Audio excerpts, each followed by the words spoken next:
Hello, everyone, and welcome back to the Average James podcast. I know it's been quite a while, honestly. Uh, I think the last actual podcast that I did was back in November of 2024, right after we found out Donald Trump was going to be the president of the United States. I believe the second only president to win a non-consecutive term. Since then, there have been quite a few changes. Um, some good, some bad, possibly. Only time will tell. But hey, I'm just glad you all are here with me today, where the mic is always hot, the takes are honest, and let's be honest, no topic is off limits. I'm your low maintenance friend, the average James, and I've got a jam packed episode for you today. So you better hang on tight.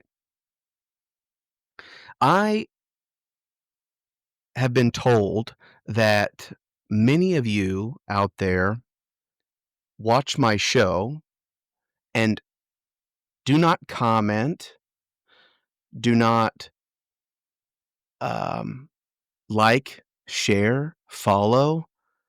I will be at random events, okay? I will go to a kid's birthday party. This is no joke. I'm serious now. I will go to a kid's birthday party and someone will walk up to me and they'll say, "Hey, I listened to your podcast. It's really good. Keep doing it."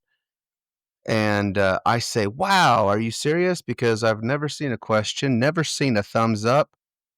Come on now. If you like it, then let me know it. You can't just tell me in person. You got to increase my algorithm so that I can get more people out there to actually follow this podcast and keep me going. This does cost me money. That's part of the reason why I was off for a while. And then I thought, heck, I like doing it so much, even if nobody's watching. I just, I just enjoy posting and enjoy doing this content. So there's that. So I went ahead and paid for it anyway. Went ahead and started doing these podcasts again. Plus, um, there is a really good. It's a new feature through Alitu, which is where I do all my podcasting before I publish it to all of your favorite streaming sites. Where now, instead of just recording my sultry voice, it's now recording video as well. So instead of me having to try to do multiple cameras, it's allowing me to do everything all at once, which I'm very grateful for. So just welcome back. I guess I said all that to say welcome back, and I'm going to start doing these again. I enjoy it. I have a lot of stuff going on in my life, working all of the time, going to school full time dad, full time husband, and I just accepted a new position at our church as well, which they haven't announced yet, so I'll keep it off for now, off the air for now, but you'll be hearing about that shortly enough. So, without further ado, let's go ahead and start jumping into some of the stories for the day. So, I don't think it's any secret that I am a Republican. I tend to lean right, but I also like to be fair. I don't think that Donald Trump is a godlike figure. He's very much a man. He makes a lot of mistakes, as we all do.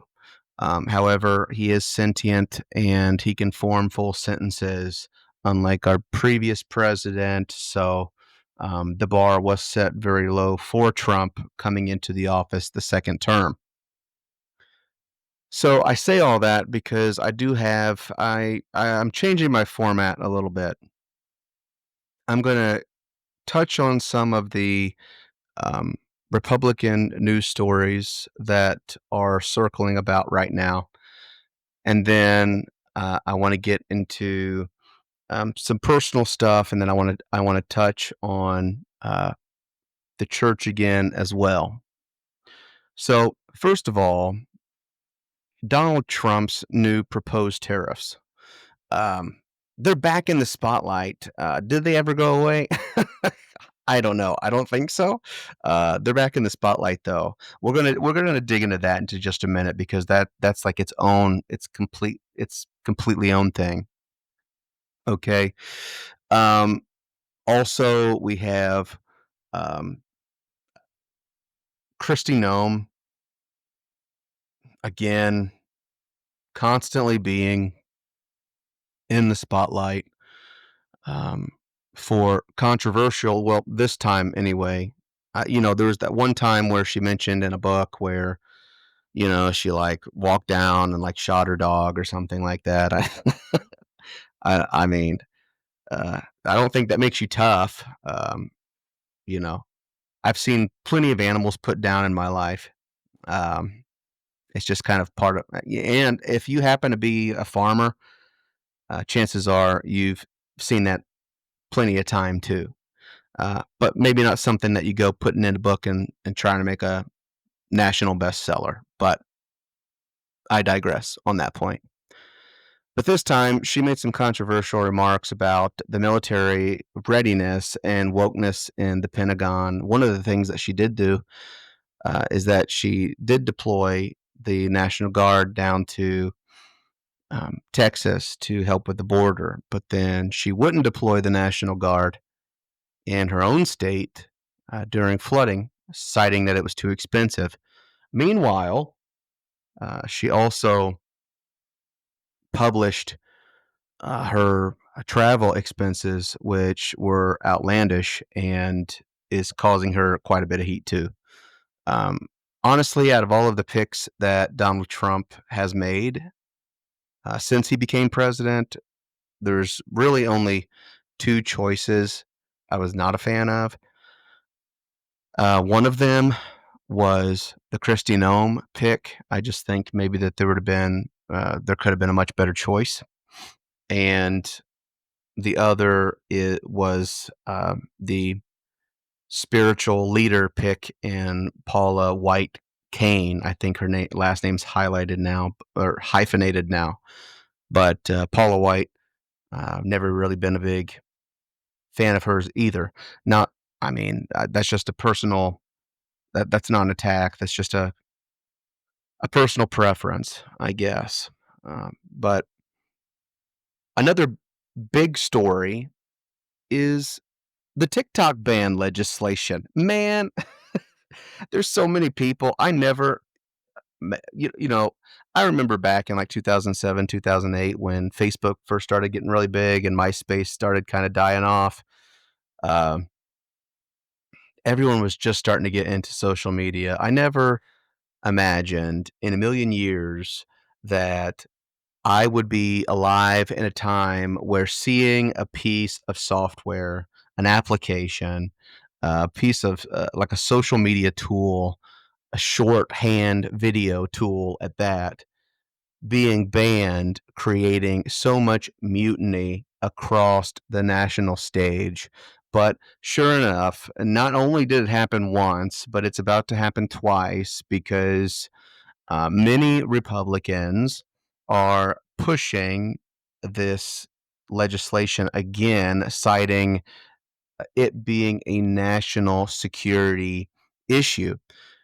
TikTok first went dark under federal legislation banning the app over national security concerns back in January. President Donald Trump then went forward and signed an executive order extending the ban through April 5th. At the timing of this video, it's April 1st. If ByteDance, which is owned by China, TikTok's parent company, doesn't divest the app by April 5th, the app could go dark again in the United States. So at the time of reading this article that I'm looking at right now, which was published in the USA Today by Greta Cross, if the app is not divested by Chinese parent company ByteDance by this deadline, the app could go dark again, as it did in January. As of Friday, no final plans for the app's sale had been shared. On Wednesday, Trump told reporters he'd consider lowering tariffs on China to encourage Beijing, where ByteDance is based, to support a sale of TikTok's U.S. assets. However, the president ultimately said he'll just extend the ban again if a deal isn't finalized by the deadline. So here we have TikTok starting to resemble the national debt because every year, it seems now, the government comes days from shutting down, and then we come to some type of a decision to extend it out just a little more. And we do that year over year over year over year, and hoping that we can continue to print money without consequence as our national debt continues to soar into the trillions and trillions of dollars. But uh, that also looks like right now is that's going to be the fate for TikTok. We'll just push out another extension, probably another 3 months, and this will go on and on and on. And I believe this is going to have um, a wingnut or a linchpin uh, tying this issue into our biggest story uh, of a political nature, which is the proposed tariffs being back in the spotlight, specifically aiming at China. And this is where we kind of get into segment 2 of today's episode is Trump's tariffs. Is this going to be a boon for the United States, or is this going to be a bust? Because, well, let's before I give my personal opinion, let's just talk about Trump and the tariffs.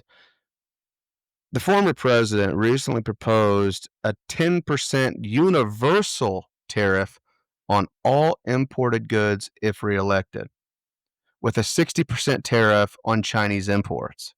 Now, depending on who you ask, this is either going to be a strategic economic move that brings manufacturing back to America and pushes unfair trading practices, or this is going to be a ticking time bomb that could jack up prices for America families, hurt rather farmers and exporters. Supporters say tariffs protect jobs, sparking the American industry and send a strong signal to China.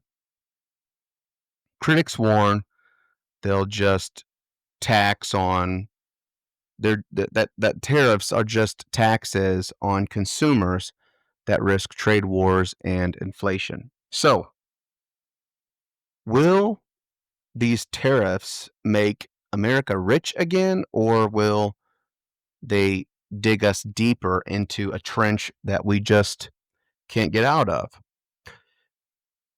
Now, I was looking at Fox Live Now.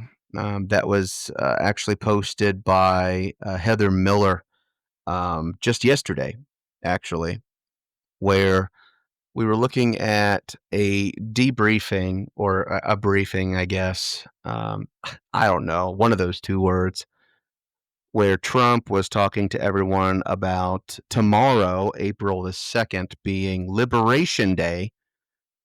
Um, that is what Donald Trump is calling the day he announces a new round of tariffs targeting foreign goods. The details are still sketchy, and the tariffs could potentially be short lived depending on how much pushback Donald Trump gets. Economists hope that they are fleeting as they predict the costs will be passed along to consumers. Now, What are some of these potential tariffs going to be tomorrow on the Liberation Day announcement? Many are speculating that the Republican president plans to tax imported pharmaceutical drugs, copper, and lumber. He has put forth a 25% tariff on any country that imports oil from Venezuela, even though the United States also does this. Imports from China are being charged an additional 20% tax because of the country's role in fentanyl production, which could also have a shadow effect on the TikTok ban, I would wager. Trump has imposed several tariffs on goods from Canada and Mexico for the stated reason of stopping drug smuggling and illegal immigration. Trump also expanded his 2018 steel and aluminum tariff to 25% on all imports, and it's very possible we could see even more coming to fruition in the near future. And part of the reason why I have, well, let me take a step back. So I did vote for Donald Trump, and the biggest reason I voted for Donald Trump is A, he was the best out of the two candidates, um, or should I say three candidates, since the Democrats decided to replace Joe Biden with Kamala Harris in the 11th hour without anybody noticing, and everyone hoping that no one noticed Pelosi taking Joe Biden back behind the shed, old Yeller style, and putting him down very quietly. Where did that guy even go? Is he still alive? Somebody better check on him. I need someone. I need a wellness check on aisle 9. A wellness check on aisle 9. But seriously, when I voted for Trump, the biggest reason I voted for him is A, he is probably the most pro life president in my entire lifetime. And B, he's he's a billionaire that knows how economics works. Now, I know that he filed for bankruptcy several times, but I also like to think that those life lessons is what helped him become the man he is today. Again, I'm not saying he's perfect, but there was a lot of good reasons why I voted for him. But one of the biggest reasons was on this economy. And I think that's one of the biggest reasons the majority of Americans voted for Donald Trump was to try to turn this economy around. And so the future of the Republican Party is going to completely, in my opinion, depend on if our economy goes into the crapper or not. If Donald Trump was running on the southern border, which there's rumors, I don't know if it's true or not, that there are caravans and other migrant movements coming from the South trying to get into Arizona and Texas again. I don't know how true that is. But my point is that if the border were to fall through, if the economy goes down in the crapper, I think we're going to have a really hard time in the mid-year elections, and I think we're going to have an even harder time when it comes to picking a new president in 2028. Because I know JD Vance has been talking about potentially running again. Well, running for president this time, not vice president. But Gavin Newsom over in California has been doing something really interesting where he's been taking um, his. Don't get me wrong, he sucks as a governor, but he's a really good talker. He is the same type of speaker as Barack Obama, and if you're old enough, even though everybody remembers Bill Clinton for his sexual scandals, He actually was a very good speaker. He was a very good schmoozer, and that's one of the biggest reasons why it won him the election back in the 90s. And so Gavin Newsom is starting to do the same thing here, where he's kind of taken the pulse of America and he's noticing that America as a whole is really starting to hate the far left ideology. You got to buy electric vehicles in order to save the planet from the ugly, you know, the burning hot sun. But then Elon Musk is now a Republican, so now we must burn all electronic vehicle cars. There's a lot of reasons why Gavin Newsom might be deciding to change course now. I mean, he's always been a super far right uh, lib. He was, you know, marrying same sex couples in California before it was even legal or recognized by the federal government. But now all of a sudden he has his own podcast that he's set up and he's interviewing people from across the aisle. He's trying to make himself seem more moderate, more relatable. My whole point here is that if the economy starts to take a huge dump, a smooth talker like Gavin Newsom, like a oily salesman, car salesman, would be able to step right in and potentially win the next election because Trump wouldn't have done what he said he's going to do. So that's the thing, right? Will these tariffs that he's going to be announcing tomorrow, will they make America rich again? Or will they take us one step closer to the divestiture of the American dollar and one step closer to the fall of a global empire? You decide.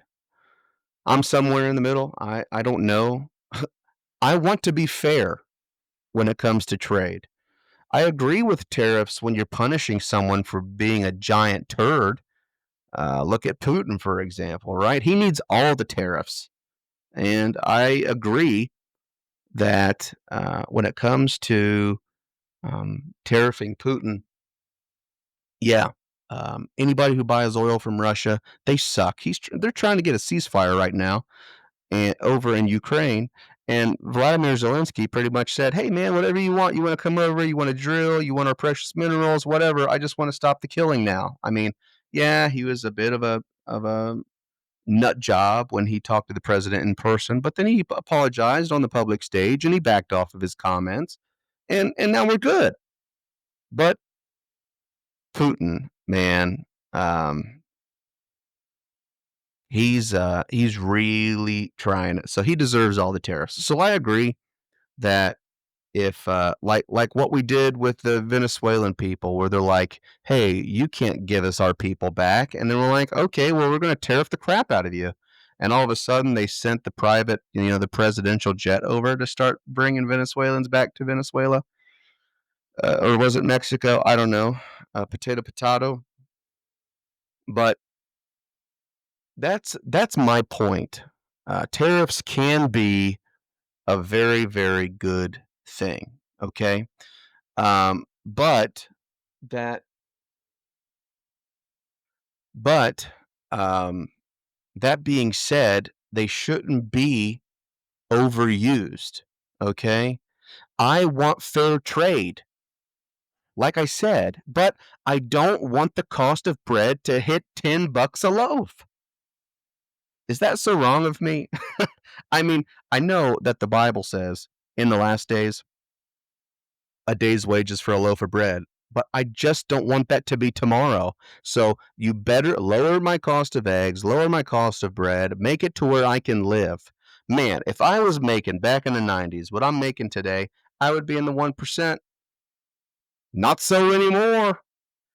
The middle class is almost non existent nowadays. Am I right? Come on, preach a little. I believe I will. Now, Again, I said I have a lot to cover. It's been 24 minutes and I still got 2 more segments, but hopefully you're listening to this in the car. And again, I just want to pause and say, you know, send me in your questions. I will even have you on my podcast. I would love to have you on my podcast and have just a chill conversation while we drink water together. I don't. My wife has got me into these cocktail, um, n- not alcoholic cocktails, but like like these water mixer people, where they'll take like 2 or 3 different flavors and they'll mix them together to create new flavors. My wife follows this chick on Facebook from like Oklahoma, and she mixes these waters together and that just creates beautiful new flavors. I'm telling you what, right now I'm drinking an a green apple Jolly Rancher and strawberry watermelon together, and it is just a summer delight.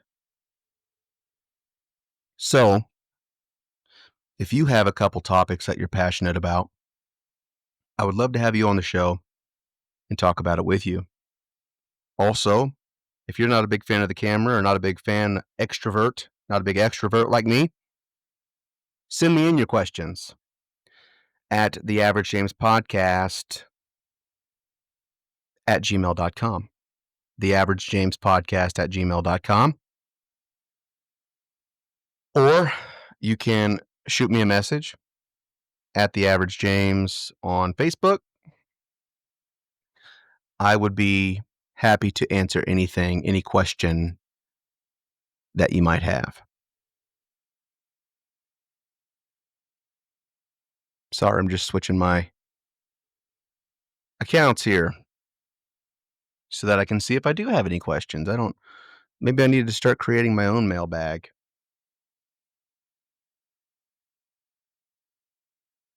Am I right? I'm right.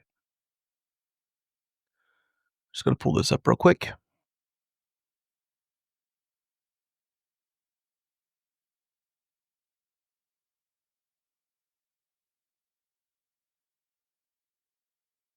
But yeah, um, instead of having all this dead space, I guess I will just try this again a little later. But again, if you have any questions, please send them to me. The Average James Podcast at gmail.com. I actually made a mistake earlier in the year that some of you might not know.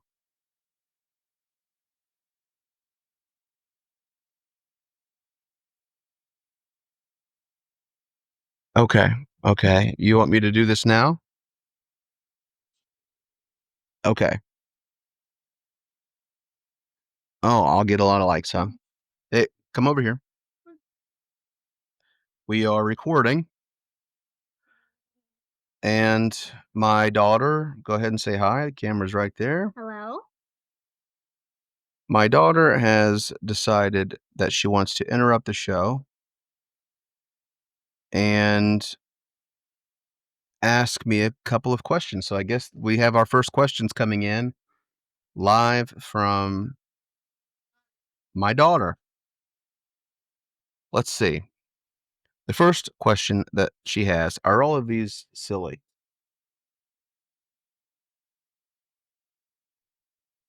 Okay, let's see. Number one,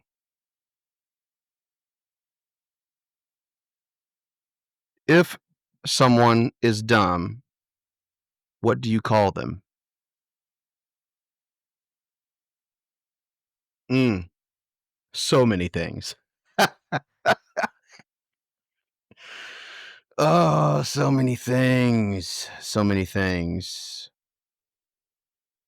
Um, but we're going to go with the saying that is on that little square wood puzzle at Cracker Barrel and say ignoramus.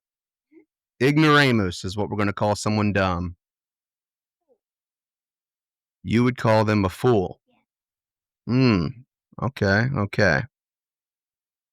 The next question you have, I can't get to all of these, but we'll Don't worry, you don't have to answer these ones. okay, we'll answer one, maybe two more. That's all you have to answer. What is the month where it mostly rains? Does anybody know this? Is it April? Is it because of the April showers bring May flowers? I don't know why, but it's a thing in history. History. Roses are red, violets are blue. It rains in April and in March too. I guess. I don't know. I made that last one up. Did you know that? Yeah, I know. I'm sure. Okay. Answer the last question. Last question. How do you act when you see a dog? Oh, happy? Yeah. It depends on if it's a nice dog or if it's a dog trying to bite you. Oh, and did you answer the sun question? Okay. That's another this is the last question. Okay. That's all. What do you call when the sun what do you call it when the sun comes up? Day. Daytime? Yeah. What? How about a sunrise? Just day.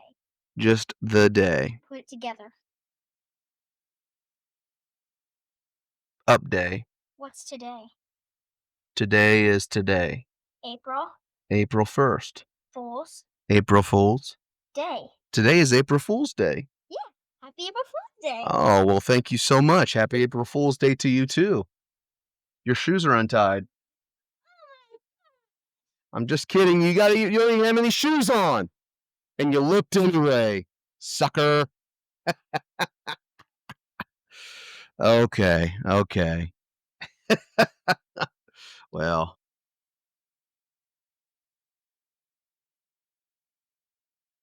you got a little see, you can get on here and we'll just have fun and hang out. So please send me your questions. Oh, that's right. I had to remember to tell you all this real quick. Um,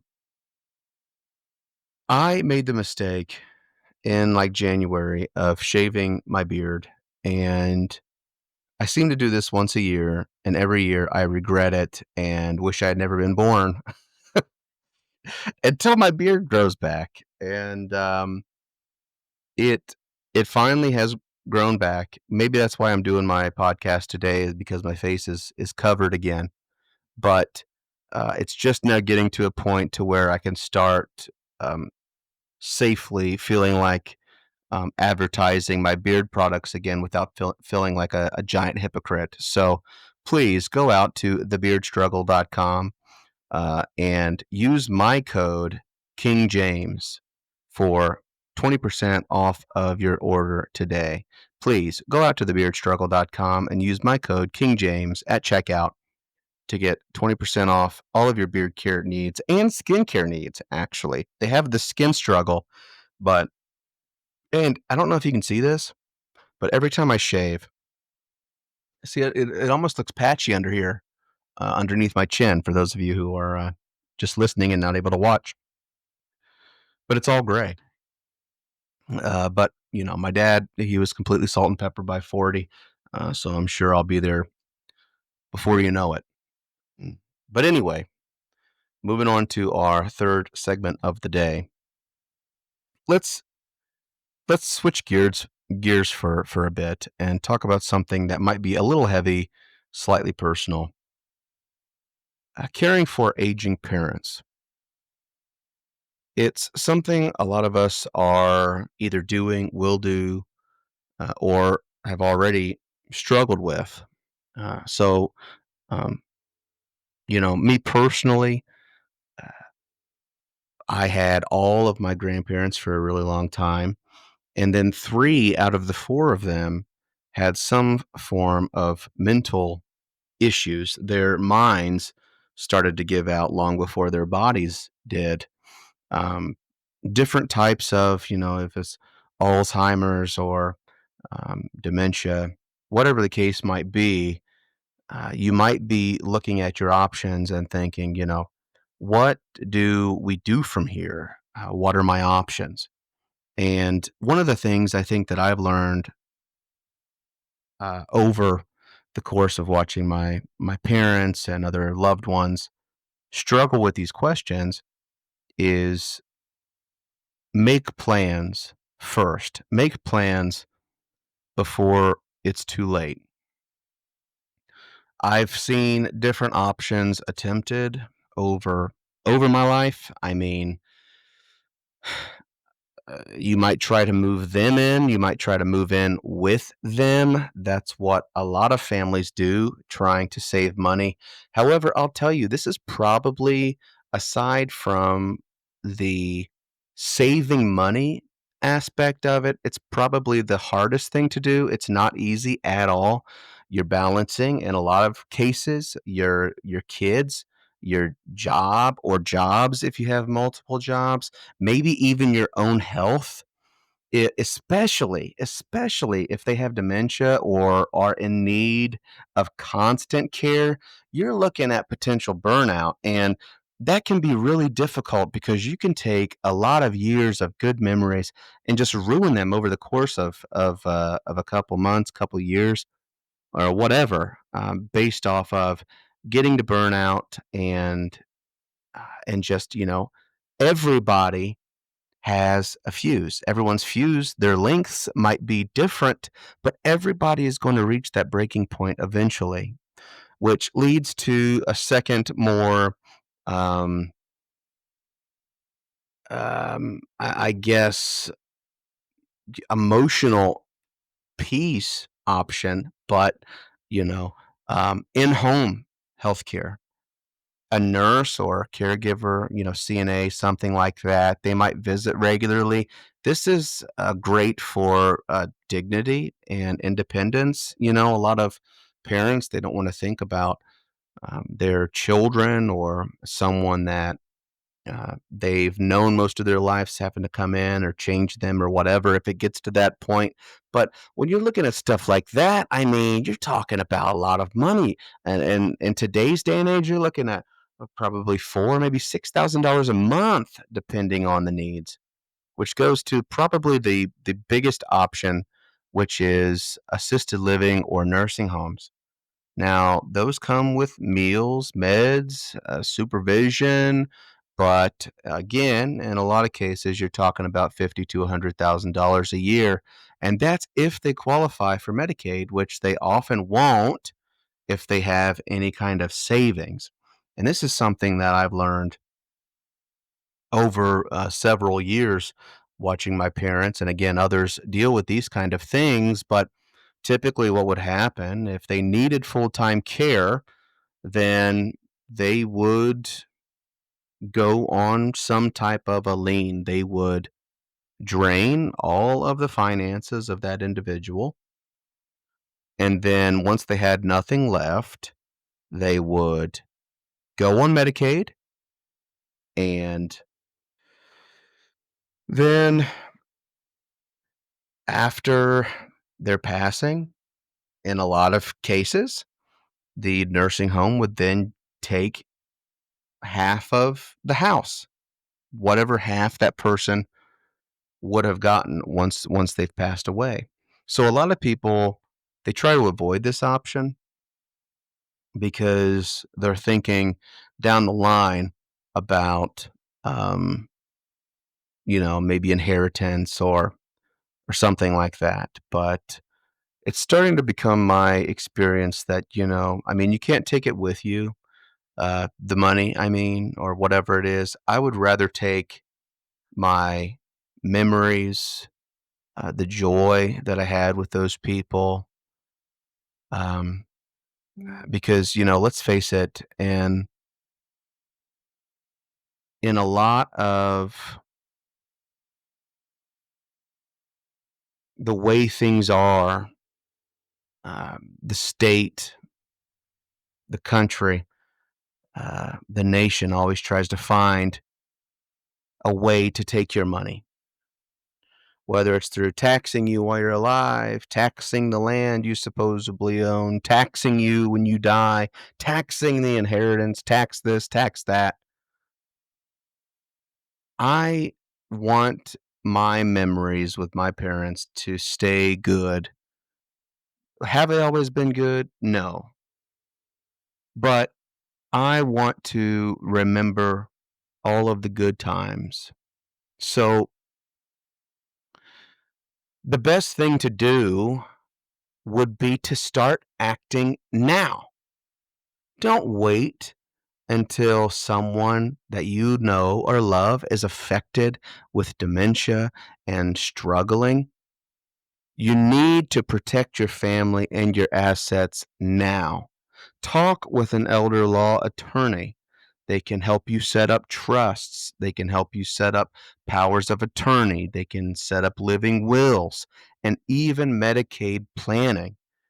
By doing so, you might be able to get your loved one in assisted living or a nursing home and still be able to protect a lot of your assets by utilizing the legal loopholes that are in the system to still keep some of your inheritance. You could get long term care insurance if it's not too late. Many people don't even know that this is an option until it's too late, but if you are healthy, you can start paying into long term care insurance and save yourself a lot of heartache down the road. And finally, and I think this is one of the most important, don't do it alone. You should be able to ask your siblings to pitch in. And I'm just going to say this: you should be able to ask your siblings to pitch in and help. And if somebody has issues, you should be able to reach out to your family and get the support that you need. But that's not always the case. Maybe you're a single child. Maybe um, the your family is across the country. That still doesn't mean that you have to do it alone. Join a support group. And if you are a part of a church, I think it could be very important for you to lean on your church community. A lot of churches have resources to be able to help you. So um, make sure that you don't do this in a vacuum and do it alone. I don't know how anybody goes a day without leaning and trusting in Jesus, but especially if you're dealing with taking care of aging parents, make sure that you're not by yourself and that you have others by your side. And now, moving on to my fourth and last segment, I wanted to talk about something real briefly about the church, specifically when it comes to money, because church, they have,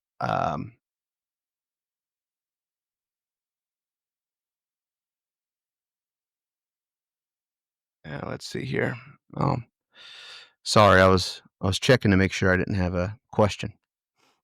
But church has two sides that I've noticed when it comes to money. Now, this has been sitting with me for quite some time because I've seen two extremes. Okay, on one side, you have the prosperity gospel crowd. Now, recently, actually, Paula White, which I mentioned earlier today, um, she's the spiritual advisor for Donald Trump. She got into some hot water because she made a comment and said, if you sow $1,000 seed before Passover, you can unlock spiritual blessings. Now, she didn't say it outright, but it was pretty heavily implicated. The implication was very clear. Some of these prosperity things that she brought up was an angel assigned to them, prosperity, sickness being removed from you, long life, a special year of blessing, and my personal favorite, God being an enemy to their enemies. Now, I, for one, can tell you that that statement alone is not biblical. Okay, if you remember, if you don't, I'm about to tell you, so you're in luck. But um, Joshua has a vision before he goes out to go against Jericho. He's at this big stream, and there's a big angel there. I believe it's Michael standing there, and Joshua says, "Are you on our side or are you on their side?" And the angel says, "I'm on the Lord's side," right? And so God is not an enemy to your enemies, and he's not an enemy to you. The question should be, are you on God's side, not is he on your side? So that's another topic for another day. Now, she did claim that she doesn't believe in the prosperity gospel, but when you're dangling blessings behind a paywall, let's be honest, it's hard to separate the fruit from the root, if you know what I'm saying.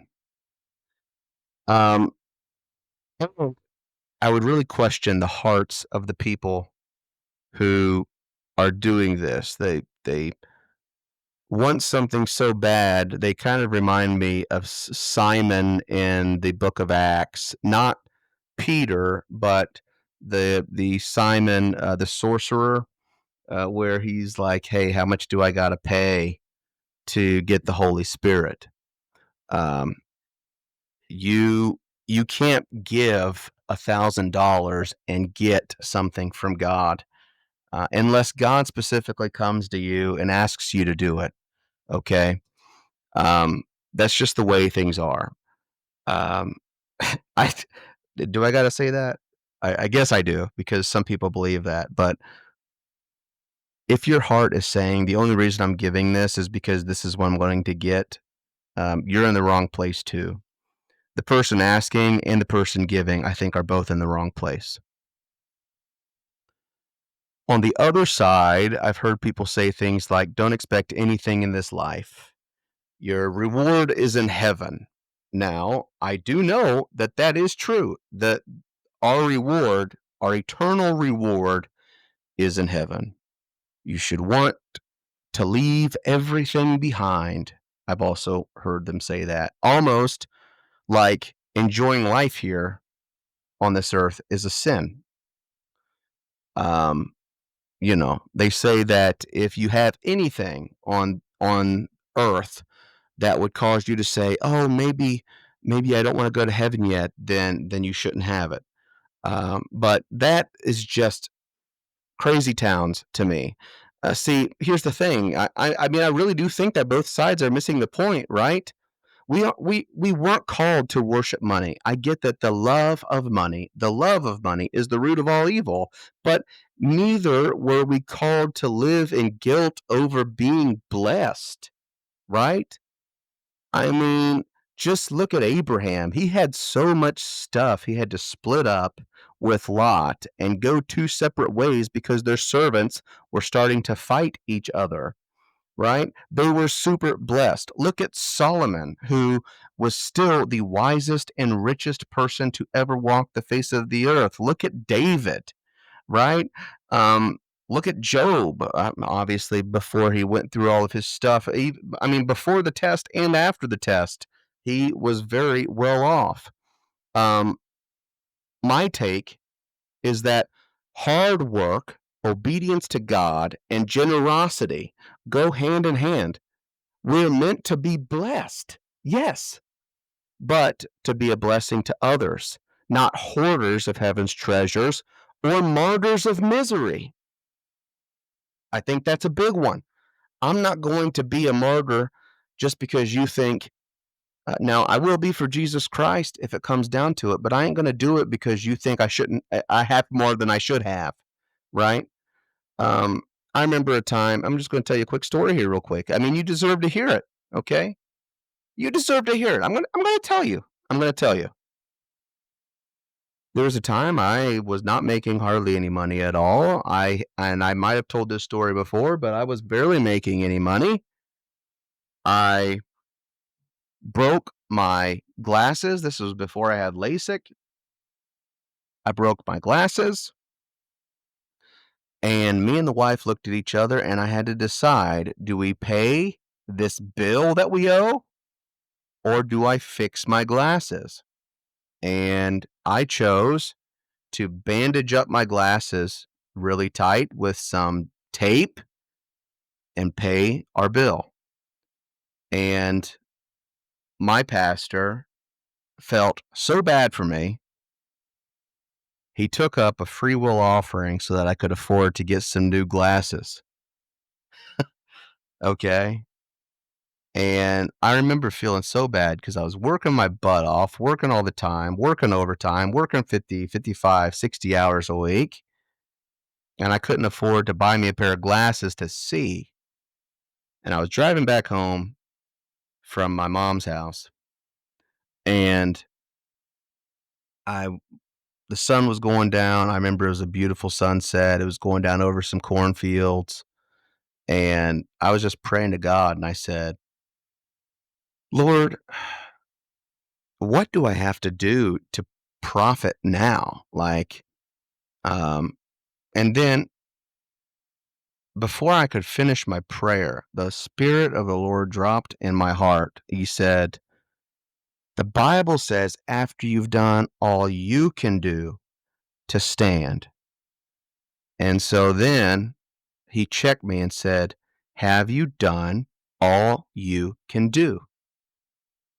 And I thought, wow, yes, we have to rely on God, but how many times do we do nothing and expect God to do all the work? Huh? That'll preach, won't it? How many times do we expect God to do everything while we do nothing? And so God asked me that night, he said, "Have you done all that you can do?" And that's when I was like, you know what? I haven't. He reminded me I still had 2 years left on the GI Bill. So I started going back to school. I did everything I knew to do. I went to school full time, had a huge, heavy workload. It was hard on the family. I worked full time. I had 2 children. But after that was done, someone actually approached me and gave me another job. True story. Making $20,000 more than what I was making at my current job.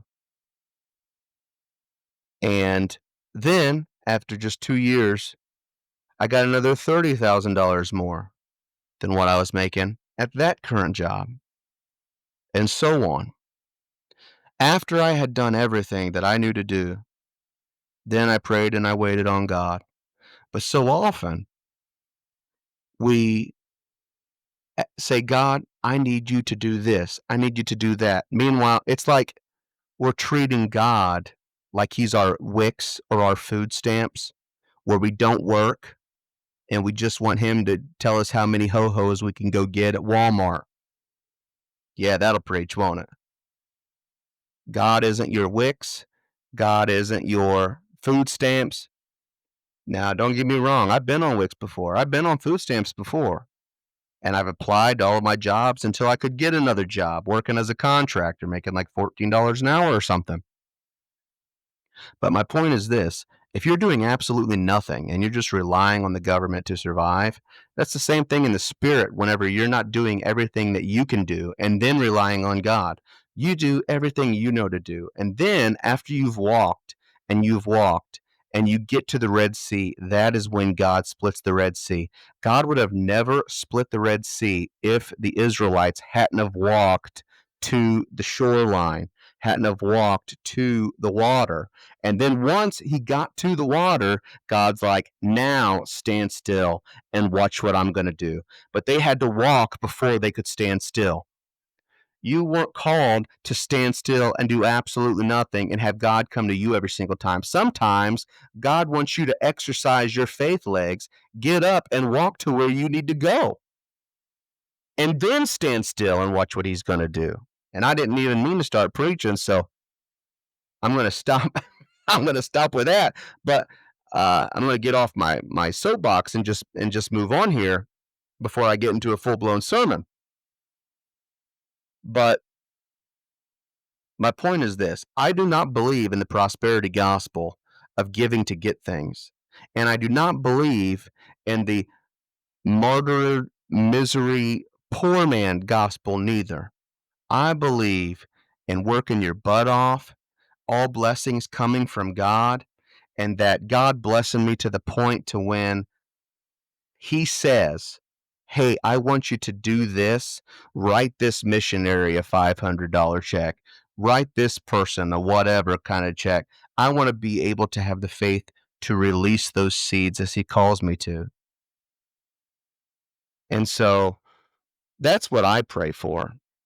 I pray, God, as we are faithful with little things, God will give us more things to be faithful over.